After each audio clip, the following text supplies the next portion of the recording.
যখন ইব্রাহিম আলাইহিস সালামকে আগুনে নিক্ষেপ করা হয়, হাসবুনাল্লাহু নি'মাল ওয়াকিল ক্বালা হা ইব্রাহিম আলাইহিস সালাম হিনা উলকিয়া ফিন্নার, যখন ইব্রাহিমকে আগুনে নিক্ষেপ করেছিল তার সমস্ত জাতি ধরে, তার বংশের লোক ধরে, যখন তার গোষ্ঠীর লোক ধরে তাকে আগুনের ভিতরে নিক্ষেপ করেছিল, আল্লাহ বলছিল আগুন তুমি ইব্রাহিমের জন্য ঠান্ডা বরফ হয়ে যাও।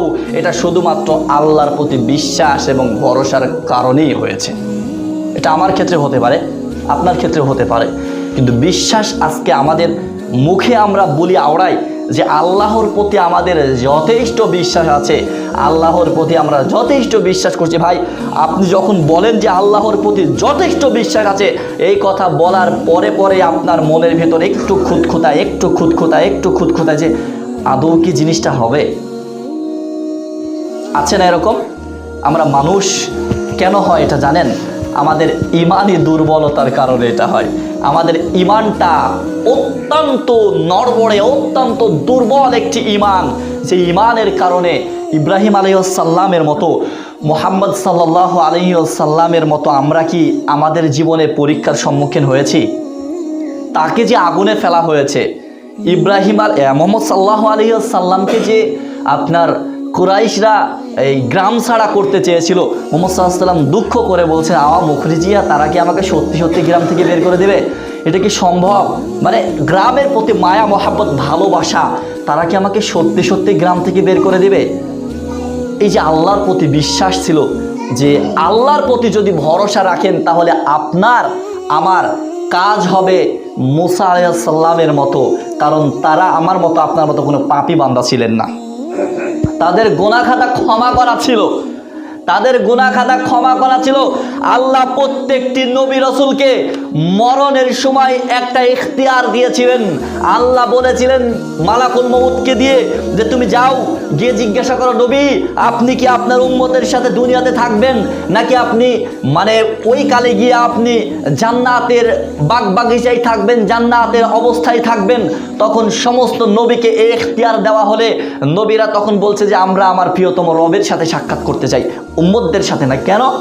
উম্মতদেরকে তারা যেই পথের দিশা দিয়েছেন, উম্মতরা সেই পথের দিশাতে নিজেদেরকে পরিচালিত করবে।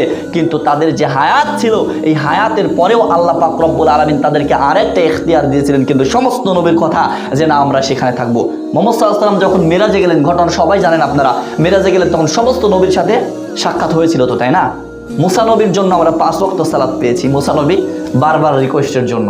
তো 5 ওয়াক্ত সালাতটাই আমরা কি আজকে আল্লাহর প্রতি বিশ্বাস করে বা আল্লাহর প্রতি ভরসা করে আদায় করি? আমরা আমাদের হচ্ছে, আল্লাহ বলছেন যদি কোনো ব্যক্তি 5 ওয়াক্ত সালাতটা আমি আল্লাহর জন্য, শুধুমাত্র সেফ আল্লাহর জন্য যদি কেউ আদায় করে, আমি আল্লাহ তার 5 ওয়াক্ত সালাতকে 50 ওয়াক্ত সালাতের নেকি দ্বারা পরিপূর্ণ করে দেব। কিন্তু কয়জন বান্দা আছে আমাদের মধ্যে যে 5 ওয়াক্ত সালাত ঠিকভাবে আদায় করে? বলতে পারেন? নামে আহলে হাদিস, নামে আহলুল হাদিস, কোরআন এবং সহিহ সুন্নাহর অনুসারী, নাম দিয়ে কোরআন এবং সহিহ সুন্নাহর অনুসারী দিয়ে চলবে না। যদি তাই চলতো তাহলে আল্লাহ আমাদেরকে মুসলিম ঘরে জন্ম দিয়ে আবারও বলতেন না ইয়া আইয়ুহাল্লাযিনা আমানু, হে ঈমানদারগণ, হাক্কা তুকাতিহি ওয়ালা তামুতুন্না ইল্লা ওয়া আনতুম মুসলিমুন। আল্লাহ এই কথা বলতেন না। যদি আমাদেরকে শুধু নাম দিয়ে কাজ হতো তাহলে আল্লাহ বলতেন না ইয়া আইয়ুহাল্লাযিনা আমানু, হে ঈমানদারগণ, হাক্কা তুকাতিহি, তোমরা আল্লাহকে ভয় করো যেমন ভয় করা উচিত, ওয়ালা তামুতুন্না ইল্লা ওয়া আনতুম মুসলিমুন, এবং তোমরা মরে যেও না যতক্ষণ মুসলিম না হতে পারছো। যদি নাম দিয়ে চলতো, নামের বড়াই করে যদি চলতো যে আমি মুসলিম সন্তানের ঘরে জন্মগ্রহণ করে আমি মুসলিম, আমি মুহাম্মদ সাল্লাল্লাহু আলাইহি ওয়াসাল্লামের উম্মত হয়ে আমি মুসলিম, আমি আদমের সন্তান হয়ে আমি মুসলিম, যদি নাম দিয়ে চলতো তাহলে আপনাকে আল্লাহ আবার নতুন করে একটা মেসেজ দিত না যে তুমি প্রকৃত মুসলিম না হয়ে মৃত্যুবরণ করো না।